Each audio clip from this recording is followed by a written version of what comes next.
नमस्कार दर्शकों, जय सिया राम। आप सभी का बहुत बहुत स्वागत है आपके अपने प्रोग्राम स्वयं को खोजो में। और मैं हूं आपके साथ उपेंद्र कौर।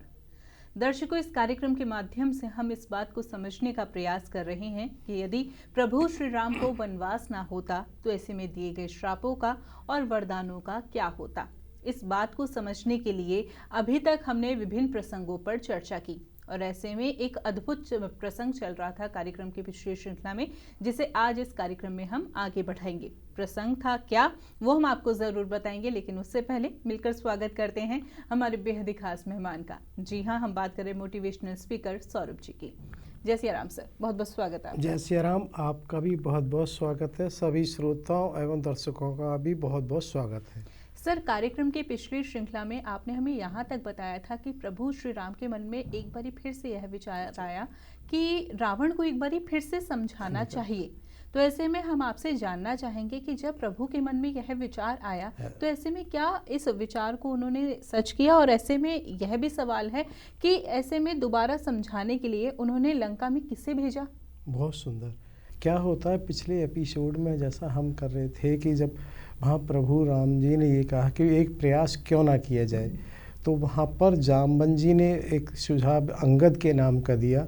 और यहाँ ये बड़ा महत्वपूर्ण है कि देखिए, जामवन जी ने, जब हमने एपिसोड 75 में ये चर्चा की थी, जब वहाँ पर उस समुद्र को कूदने की बात हो रही थी तो उन्होंने उनको रोका था। आप तो हमारे युवराज हैं, यदि आप होंगे तो भी नहीं भेजेंगे। क्योंकि उस समय हुआ क्या था कि ये देखने की बात है, वहाँ उन्होंने रोका है और यहाँ उन्होंने प्रस्तावित किया है। क्योंकि एपिसोड 86 में हमने जब ये चर्चा की थी, जब विभीषण जी के बाद एक बार उनके मन में ये अंगद के में आई थी कि कहीं ना कहीं एक प्रयास और अगर मुझे मिलता मैं भी करता। क्योंकि जब उसी समय ये बात हुई थी कि प्रभु ने ये तथास्तु कहा था, केवल ये चीज़ मौखिक हुई थी, ना तो उन्होंने अपनी इच्छा जाहिर की थी ना ही प्रभु ने। लेकिन ये ऐसा माना जाता है, प्रभु अंतर्यामी हैं, सबकी इच्छा पूरी करते हैं। तो जामवन जी ने अंगद का नाम सुझाया है और ये भी कहा है क्योंकि इनके पिता दशग्रीव के एक तरह से मित्र थे, तो ये स्नेह भाजन हो सकते हैं और इनसे अच्छे से वार्ता हो सकती है। क्योंकि हमने उसकी मित्रता के बारे में एपिसोड नंबर 70 में भी चर्चा की थी कि भाई बाली से रावण की मित्रता किस तरह से हुई थी, और उसी मित्रता के कारण हमने एपिसोड नंबर 72 में भी ये बात कही थी कि उन्होंने त्रेता की पत्नी की सहायता नहीं की थी। तो इस वजह से ये सब चीज़ें सबको ज्ञात हैं, जिसके कारण से जब ये बात आती है कि भाई अंगद जी को भेजा जाए, क्योंकि वो नीतिवान भी हैं, योग्य भी हैं, तो किसी को आपत्ति होती ही नहीं है। और उनसे ये कहा जाता है कि तुम जैसी आवश्यकता हो, सामदान दंड भेद उसके हिसाब से उपयोग कर सकते हो। तो यहाँ पर होता क्या है, जब अंगद जी के नाम का ये भेजने की बात होती है तो होता यह कि वहाँ सुग्रीव और लक्ष्मण जी को एक तरह से ये बात कम अच्छी लगती है। उसकी मूल वजह यह है क्योंकि जिस समय हनुमान जी वहाँ गए थे, जब अशोक वाटिका में थे, तो ये बात माता जी ने कहा था, सीता जी ने, कि मास दिवस मो नाथ नाव तो मोह पुन जियत नहीं पावा। तो उसकी वजह से सबको ये लग रहा था समय बहुत तेज़ी से बढ़ रहा है। क्योंकि अब आप देखिए, उसके बाद तो हनुमान जी वहाँ से लौटे थे, ऋषमुख पर्वत पर सब लोग पहुँचे हैं, ऋषमुख पर्वत से समुद्र किनारे आए थे। वहाँ से फिर ये बात हुई थी, जब विभीषण जी आते हैं तो उन्होंने सुझाव दिया तो वहाँ 3 दिन पूरे प्रभु ने एक तरह से वहाँ पर वो किया है इंतजार। क्योंकि वहाँ जब ये आता है ना, विनय न मानत जल अधिगढ़ गए 3 दिन बीत, बोले राम सकोप तब भय बिन होय न प्रीत। तो अर्थात वहाँ उसमें भी समय चला गया। उसके बाद फिर ये बात हुई थी कि वो उसको जब सेतु निर्माण 5 दिन उसमें चले गए, फिर उसके बाद उसकी रामेश्वर स्थापना हुई। तो इस तरह से लग रहा है कि एक दिन का महत्व तो बहुत हो जाता है। भाई कुल 30 दिन हो और उसमें से भी इतने दिन बीत गए हैं, लेकिन क्योंकि प्रभु की इच्छा है तो उसके बाद किसी का कुछ है ही नहीं। जब प्रभु स्वीकृति वहाँ दे देते हैं तो ये निर्धारित हो जाता है अंगद को वहाँ जाना है। और उस समय सुग्रीव अंगद से ये भी कहते हैं, यदि किसी तरह की तुम्हें कहीं किसी तरह का संकट यदि लगता है तो मुझे वहाँ से संकेत कर देना। और मैं स्वयं रावण की सभा पर ध्यान केंद्रित करके रखूँगा कि किसी भी तरह की संभावना होगी तो आप मुझे बता देना।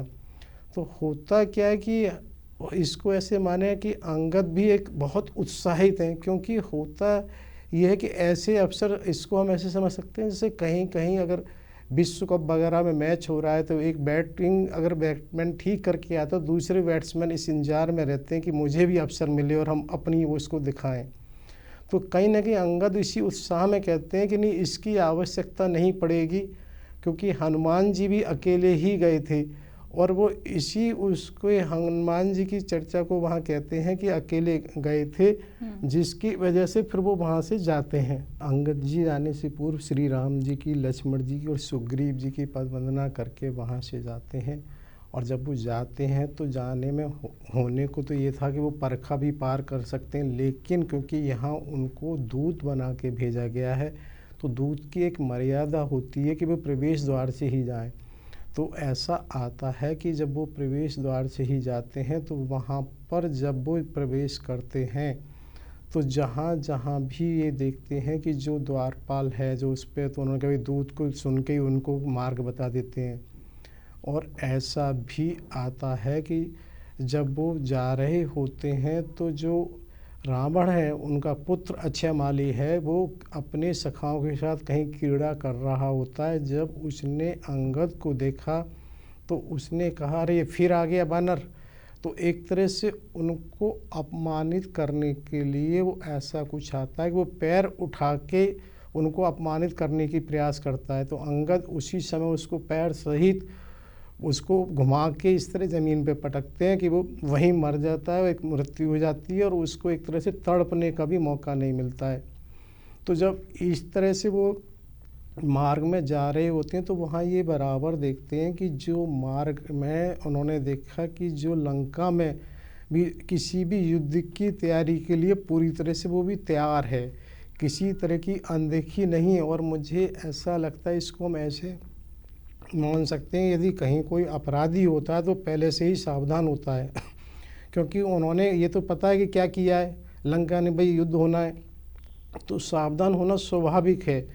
तो उसकी वजह से जब वो जहाँ भी जाते हैं वहाँ पर जो आम नागरिक वहाँ के हैं वो कहीं ना कहीं छिपने की कोशिश करते हैं। और कहीं ऐसा भी आता है कि वो अपना जो भी खाने पीने की सामग्री है उसको भूतल वगैरह में ले जाते हैं और इसी तरह से एक कोलाहल सा हो जाता है और सड़कें मार्ग सूने हो जाते हैं। और ये भी आता है कि जो वहाँ पर एक तरह से पथ के जो मुख्य हैं बस वही लोग सड़कों पर नज़र आते हैं जो उनकी सुरक्षा व्यवस्था में लगे होते हैं। जैसे जैसे जिसको पता लगता है ये दूत हैं वो मार्ग बता देते हैं। वो राज्यसभा में उसको द्वारपाल से कहते हैं कि दशग्रीव से कहो कि इस तरह से भगवान राम के दूत अंगद मिलना चाहता है। और ऐसा माना जाता है कि उस दिन दशग्रीव भी अपनी सभा में सुबह से ही इसलिए आ गए थे, वो भी संभवतः अपने मंत्रियों के साथ इसकी चर्चा कर रहे थे, तो इसलिए उन्होंने द्वारपाल से कह दिया कि उसको भेज दो। जब अंगद वहाँ जाते हैं तो जो उनके मंत्री वगैरह होते हैं सब एक तरह से उनके आतंक में कहें उसमें एकदम खड़े हो जाते हैं, लेकिन जब रावण उसको एक तरह से हुंकार बढ़ता तो सब फिर बैठ जाते हैं। और यहाँ यह भी होता है कि जब अंगद जाते हैं तो क्या करता है, रावण जानबूझ के सोचता है कि इसको कोई आसन ना दिया जाए, खड़े खड़े ही अपनी बात कहे। एक तरह से कहीं ना कहीं ये भाव कह सकते हैं कि अपमान करने का। तो उसी समय अंगद क्या करते हैं कि अपनी पूंछ को इतना लंबा करके घुमा घुमा के उसको आसन ऐसा मोड़ के बैठते हैं कि ऐसा आता है कि वो रावण से किसी भी तरह से ऊंचे नहीं है तो नीचे भी नहीं है, उसके समकक्ष वो वहाँ अपना आसन बना लेते हैं। और वहाँ जब वो आसन इस तरह से बनाते हैं तब उनकी वार्ता वहाँ शुरू होती है। और ऐसा माना जाता है क्योंकि रावण ने ये देखा था पहले हनुमान जी के समय में अपने मंत्री प्रहस से बात करने की कोशिश की थी, तो उससे उसकी एक तरह से अपमान ही हुआ था। तो इस बार ये प्रयास किया है कि उन्होंने सीधी वार्ता अंगद से की है। और वो अंगद से पूछते हैं भी तू बानर कौन है, तो वो वहाँ पर वो अपने को ये कहते हैं कि मैं श्री राम का दूत हूँ क्या होता है कि रावण को एक तरह से उनका आसन इस तरह से अपने समकक्ष ना अच्छा नहीं लगता। तो वो एक तरह से जो उनसे वार्ता करते हैं ना, उनकी जो शैली है वो वैसी व्यंग्यात्मक है, क्योंकि अब उसको वो कुछ कर तो सकते नहीं, आसन स्वयं अंगद जी ने अपना लिया है। तो जब वहाँ पर वो कहते हैं श्री राम का दूत हूँ, तो एक चीज़ बड़ी महत्वपूर्ण यहाँ ये भी हो जाती है कि अंगद श्री राम के दूत हैं। और होता क्या है, जब हनुमान जी जिस समय आए थे, सही मायने में वो हनुमान जी को तो वहाँ पर बाद में राम एक तरह से दूत माना गया। वो उस समय तो गुप्तचर की तरह से आए थे, क्योंकि उस समय तो ये पता ही नहीं था कि माता सीता कहाँ हैं, कैसे। एक तरह से उस समय उनको पता लगाने भेजा। वो तो विभीषण जी ने उनको एक तरह से कहा था भी दूत हैं और इस तरह से अंग भंग करा जा सकता है, उसका वध करने का प्रावधान नहीं है। अब ये प्रश्न आता है कि उन्होंने ऐसा क्यों कहा फिर दूत। तो वहाँ पर एक प्रसंग आता है ना, अशोक वाटिका में, जब हनुमान जी कहते हैं राम दूत मात में जानकी, सत्य शपथ करो ना निधानी की। यानी कि ठाकुर जी की इच्छा होती है जिसमें स्वयं वो कहते हैं कि मैं राम जी का दूत हूँ। लेकिन यहाँ पर अंगद को तो शुरू से ही दूत के रूप से भेजा गया है, तो दूत की वजह से वो कहते हैं मैं श्री राम का दूत हूँ। और तब होता क्या है, क्योंकि जानबूझ के दस्तगिरी वैसे ही करता है, भाई तेरा नाम क्या है, तेरे पिता का नाम क्या है, तो वो पहचानता है। लेकिन इस तरह से वो कहता है, तो जब वो कहते हैं मेरे पिता की तुमसे मित्रता रही थी और मेरे पिता का नाम बाली है, मैं बाली का पुत्र हूँ, तो वहाँ पर वो क्या करता है, रावण उसको भेद नीति करने के लिए जानते हुए भी वो इस तरह से कहता है अरे बाली कैसे है, और बाली का तो वो कहता है भाई बाली का तो प्रभु ने जहाँ भेज दिया है वहाँ तुम्हें भी जाने में समय नहीं लगेगा, और उस बहुत वो नहीं है जो प्रभु से विमुख होता है उससे इस तरह से भेजा जाता है। तो वहाँ पर होता क्या है, रावण ये कोशिश करता है कि इसको किसी तरह, भाई अरे भाई तुम तो एक तरह से जब मित्र की वो हो और तुम्हें तो आ रहा, तो वानरों में सम्मान भी है, यदि सम्मान नहीं भी है तो तुम्हारे शुभ चिंतकों की तो कोई दिक्कत नहीं है, मैं भी हूँ, तो भाई तुम्हें तो ये सोचें तुम्हें क्या आवश्यकता है कि तुम इन तपस्वियों के साथ में हो। वो किसी तो एक साथ उन्हें बड़ा बुरा लगता है अंगद को कि ये इस तरह से भेद वाली नीति कर रहा है और क्या कर रहा है। और वो क्योंकि जिस समय जब वो कहता है ना, तो उसने कहीं ये अपनी तरह से ये भी नहीं माना बाली को, उसको एक हल्का सा नज़रअंदाज के तौर पे।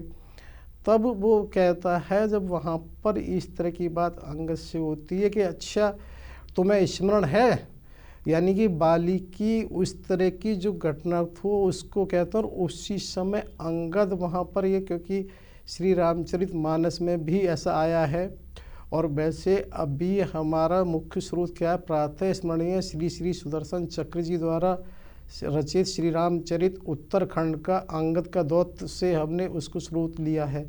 लेकिन ये जो अभी बता रहे हैं ये मानस उसमें है, श्री रामचरितमानस में, जहाँ से वो ये बताते हैं कि अंगद ये कहते हैं कि अरे रावण तुम्हें ध्यान है, एक रावण की घटना वो है कि जिसमें वो क्या होता है कि पाताल लोक में बलि के पास जाते हैं।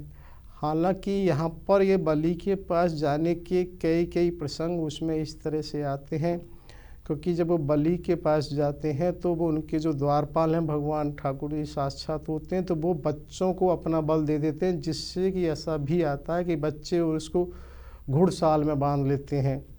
और कहीं ऐसा भी आता है कि वो सीधे जब वहाँ पहुँचते हैं बलि के पास, तो बलि ऐसा होता है उनसे पूछते हैं तुम किस लिए आए हो, तो वो एक तरह से कहना चाहता है कि तुम प्रभु के बंधन में उसे मुक्त कराने के, तो वो ये कहते हैं अच्छा वो तो बाद में करें, सामने ज़रा ये देखिए ये जो चमकना सा छल्ला इसे उठा के मुझे दो। तो ऐसा भी आता है कि वो छल्ले को जब उठाता है तो वो उससे उठता ही नहीं है और बेहोश हो जाता है, तो उसके मुख से खून वगैरह आता है। तब उसको होश में आने पर वो कहते हैं अरे तुम जिस छल्ले की वो बात कर रहे हो ना, ये छल्ला हमारे जो पूर्वज हिरण्यकश्यपु जी हैं उनके एक तरह से कान का कुंडल है, एक यहाँ गिरा था एक वहाँ गिरा था, और तुम उसकी बात कर रहे हो जिसका वध प्रभु ने किसी शस्त्र से नहीं किया, केवल नखों से किया था। उसका तो एक तरह से रावण ये लज्जित होता है कि बताइए, जिसका प्रभु ने वध केवल बिना शस्त्र के किया है और उसके कुंडल को भी नहीं उठा पाया, तो वो क्या कर सकता है? तो उसकी तो कोई बात ही नहीं है। और एक प्रसंग ऐसा भी आता है कि जब वो जो बाली वहाँ पर अपनी स्त्री के साथ कहीं पासा खेल रहे थे, तो पासा उछड़कर रावण के पास चला जाता है। तो रावण से कहा जाता है कि इसको ज़रा उठा के देना। वो वहाँ नहीं उठा पाता, उनकी दास दासी उठा देती हैं। तो वो बड़े उससे भी लज्जित होता है। तो ये तो है कि वो वहाँ गए हैं। और ऐसा भी आता है कि घुड़सवार में जहाँ उसको घोड़ों की लीद वगैरह के लिए भी एक तरह से रख लिया गया, बच्चे उससे करते थे। तो होता ये कि वहाँ पर वो एक तरह से जो रावण है, किसी सेना, किसी उसके पुत्र पौत्र की मदद से बाहर नहीं आया। वहाँ पर ऐसा आता है कि द्वारपाल या किसी ने ही एक तरह से दया करके उसको लात मारी। तो वहाँ पर जब बहुत रोया करा है, तो उनकी दया के कारण ही वो मुक्त होकर बाहर आ पाया है। तो ये स्मरण कराने का ये था कि जो अपने को वो मान रहा है, तो उसके मान को कैसे वो किया जाए। तो होता क्या है, इसी तरह से वो फिर दूसरी घटना को वो सहस्त्रबाहु से जोड़ते हैं, जिसको हमने एपिसोड नंबर 81 में भी चर्चा की थी कि जब वहाँ पर वो सहस्त्रबाहु से मिलता है, तो क्योंकि होता क्या है, जिस जगह वो स्नान करने की बात थी और ये वहाँ अपनी पूजा करते थे, उसके पुष्प वगैरह वो हो जाते हैं। तो वहाँ पर ये प्रसंग हमने किया था। और उसी में ऐसा आता है कि रावण की 20 भुजा हैं और सहस्त्रबाहु का अर्थ है जिसकी 1000 भुजा हों।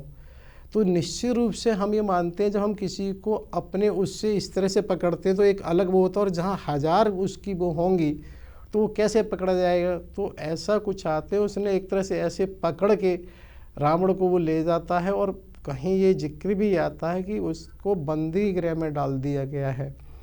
तो वहाँ पर मुनि पुलस्त, जो एक तरह से उनके, क्योंकि ये पौत्र हैं मुनि पुलस्त के, विसर्वा मुनि के पुत्र हैं, तो वो वहाँ पर पुलस्त मुनि जाते हैं और उनको छुड़ा के लाते हैं। तीसरी घटना वो कहते हैं कि अच्छा, मुझे कहने में भी संकोच हो रहा है, जो तुम्हारी बाली की बात थी, क्योंकि ये हमने जब उस समय पहले भी चर्चा करी थी कि वो रावण किस तरह, जब बाली अपना एक तरह से वो पूजा कर रहे थे, वहाँ पहुँचता है, तो वो उसमें विघ्न डालने की वजह से उसको बगल में दबा लेते हैं। और जिसके बाद में ये आता है कि उसको उन्होंने एक तरह से अंगद के पालने से बांध दिया था, जिसमें वो खिलौने के तौर पे है। और इसकी भी चर्चा हमने एपिसोड 70 में की थी कि मुनि पुलस्त जब वो आते हैं, छुड़ाते हैं और छुड़ा के दोनों की एक तरह से मित्रता कराते हैं। तो होता क्या है, जब भी उसमें हल्का सा हमने ये भी जिक्र किया था कि वो संभव, तो ऐसा जिक्र भी आता है कहीं कहीं कि वो मुकुट को चुरा ले गया। तो ये बात भी थी, वो क्यों चुरा ले गया, क्योंकि उसके यहाँ किसी तरह की जमी तो थी नहीं। क्योंकि ये संभावना हमने पहले भी करी थी कि कहीं ना कहीं, क्योंकि जब माता कैकेयी के साथ दशरथ जी थे तो बाली का युद्ध हुआ, तो ऐसी उन्होंने शर्त रखी थी जिसकी वजह से वो मुकुट वहाँ था। तो रावण इसी वजह से ले गया था। शायद उस समय उसे लगा होगा कि किसी न किसी तरह से मुकुट के लिए मेरा से किसी तरह से वो हो जाए युद्ध। तो कहीं ना कहीं ये पहले से मनोदशा उसकी ऐसी थी कि कोई बहाना वो भी चाहता था। तो जिसके कारण वहाँ पर ऐसा वो बाली का जिक्र करते हैं और मुनि पुलस्त ही वहाँ आके दोनों की मित्रता कराते हैं। यह चीज़ एक बहुत महत्वपूर्ण है कि मुनि पुलस्त ने उसको दोनों जगह आके छुड़ाया है और मित्रता कराई है। और शायद जिसके कारण से ही जब विभीषण उन्हें समझाते हैं, जब सुंदरकांड के 39वें दोहा में आता है ना, हमने पहले भी चर्चा करी थी, बार बार पद लागूं विनय करूं 10 शीश। तो वहाँ वो इस बात को कहते हैं कि मुनि पुलस्त ने भी अपने निज सेवक के पठय के द्वारा ये संदेश करवाया कि कौशलाधीश के चरणों में जाओ। उनका इशारा ये कहने का था कि अब ये मत सोचना कि जो पहले मुनि पुलस्त के कारण से तो मुक्त हो गए, जो भी संकट है अब वो भी कुछ नहीं कर पाएंगे। तो वो वहाँ पर ना इस तरह से तीनों की देता है कि जिससे कि तुम्हें स्मरण है भाई, तुम्हें होता क्या है, जैसे ही रावण एक तरह से वो होता है तो वो बहुत तेजी से एकदम क्रोधित होता है, अरे मूर्ख, तुझे मेरी शक्ति का अनुमान है, ये अंगद जी जो है सभा में ही रावण को सभी जी बातें जी याद दिलाते हैं। यस। तो अब होता है कि सबके सामने अगर इस तरह से बात हो रही होती तो आप देखिए कहाँ इतना बड़ा राजा हो और उसका सबके सामने ऐसा अपमान होगा तो कैसा लगेगा। अब क्योंकि है तो सच, बिल्कुल, तो ये तो कह नहीं सकता। क्रोध में आकर वो अंगद से कहता है, अरे दुष्ट, मैं वो बलवान रावण हूँ जिसकी भुजाओं ने अनेक बार कैलाश पर्वत को उठाया है, जिसके जो उसने अपने शीशों को चढ़ा कर प्रभु की अनगिनत बार अर्चना की है, पूजा, जिसके साक्षी महागौरी जी हैं, प्रभु हैं शिव जी के लिए वो कहता है। और वो ये कहता है इसको तो अनेक वो दिक्पाल भी हैं जिसकी वजह से उनके मन में ये चुभता है, क्योंकि दिक्पाल जो शब्द है एक तरह से जो हमारे यहाँ अभी भी हम इसको आगे कभी करेंगे चर्चा, एक तरह से करना है जैसे फिजिकल और डिजिटल होता है, इसी तरह से ना हमारा विजिबल इनविजिबल एक दृश्यमान अदृश्यमान एक पूरा जगत होता है। तो उसी में दिक्पाल होते हैं, 10 दिशाओं के एक तरह से जो देख रेख करते हैं, नियंत्रक हैं, जिसको हम ये भी देख सकते हैं जब भी माता रानी के हवन होते हैं तो वह हवन में 10 दिशाओं के दीपकों को जलवाया जाता है, 10 दिक्पाल को। तो वो ये कहते हैं कि मेरी उस क्षमता को तो दिक्पाल जानते हैं जिसकी वजह से वो हमेशा उसमें वो रहते हैं, उनके हृदय में ये बात चुभती है। और रावण ये कहता है कि मेरा बल तो इससे देखिए एक तरह से जो 10 दिशाओं के हाथी हैं, दिग्गज हैं, उनसे मैं स्वयं जाके भी भिड़ा हूँ, तब भी मेरी छाती पर किसी तरह का भी घाव नहीं हुआ है, बल्कि मेरे भिड़ने से उनके जो दांत हैं एक तरह से मूली की तरह से टूट गए हैं और उसमें है, और मेरे चलने से पृथ्वी ऐसे हिलती है जैसे किसी मतवाले हाथी के नाव पर चढ़ने से नाव हिलती है। अरे मुझ जगत प्रसिद्ध रावण को तू छोटा कहता और मनुष्य को बड़ा कहता है, तो क्या होता है कि और बोलते हैं अरे दुष्ट असभ्य बानर। तो वो क्योंकि वहाँ मनुष्य शब्द होते हैं तो एक अंगद को थोड़ा एकदम क्रोध फिर आता है और वो एक बात कहते हैं कि अरे, क्योंकि उसने अपनी 20 भुजाओं की बात की है, तो वो यहाँ पर जो अभी हमने पहले थोड़ा चर्चा की थी सहस्त्रबाहु की, वो उसकी वहाँ पर फिर चर्चा लाते हैं कि जो सहस्त्रबाहु है जिसकी एक तरह से 1000 भुजाएं हैं, तो 1000 भुजा को हम ये मान लें एक तरह से, और किसी वन में पेड़ होगा तो वो पूरा वन हो जाएगा। तो वो ये कहते हैं कि सहस्त्रबाहु की जो 1000 भुजा रूपी जो वन है उसके लिए जिनका फरसा अग्नि रूप की तरह से वो काम करता है, और जिनके फरसे से अनगिनत राजा और अनगिनत वो उसके उसमें डूब चुके हैं उस समुद्र में, तो तुम उसकी बात कर रहे हो। और वो हमने एपिसोड नंबर 31 में भी उसके समय चर्चा करी थी, जब जानकी विवाह से पूर्व वहाँ पर परशुराम जब आए थे, जब उन्होंने किस किस तरह से वहाँ किया, तो वो कहते हैं उन परशुराम का केवल प्रभु को देख के ही गर्व समाप्त हो गया। और तू उसकी, क्योंकि वो ये बात इसलिए उन्होंने और की है क्योंकि सहस्त्रबाहु का जिक्र पहले किया कि भाई सहस्त्रबाहु के साथ तुम्हारी क्या स्थिति रही, और उसी सहस्त्रबाहु को उसकी जो इतनी भुजाएं थी परशुराम ने कैसे वो किया, और केवल उसी का नहीं किया, कितने राजाओं को दर्प को वो किया, और तुम उसकी बात कर रहे हो तो उनकी भी क्षमता हो गई। उसके बावजूद भी क्या तुम्हें लगता है कि प्रभु राम केवल मनुष्य हैं? क्योंकि वो कहता है क्या कामदेव केवल धनुर्धारी हैं? क्योंकि कामदेव को वो इसलिए विशेष रूप से कहता है कि जिसको कहीं दिखाई नहीं देता, लेकिन इसको हम वर्तमान में भी महसूस कर सकते हैं कि पूरा विश्व किस तरह काम के उससे प्रभावित हो रहा है। जबकि यही कामदेव वास्तव में, अगर उस समय ऐसा हमने सुना है, और जिस समय शिव जी ने भस्म किया तो तब उन्होंने कहा था भाई द्वापर में भगवान कृष्ण के पुत्र प्रद्युम्न के रूप में तुम्हारा जन्म होगा।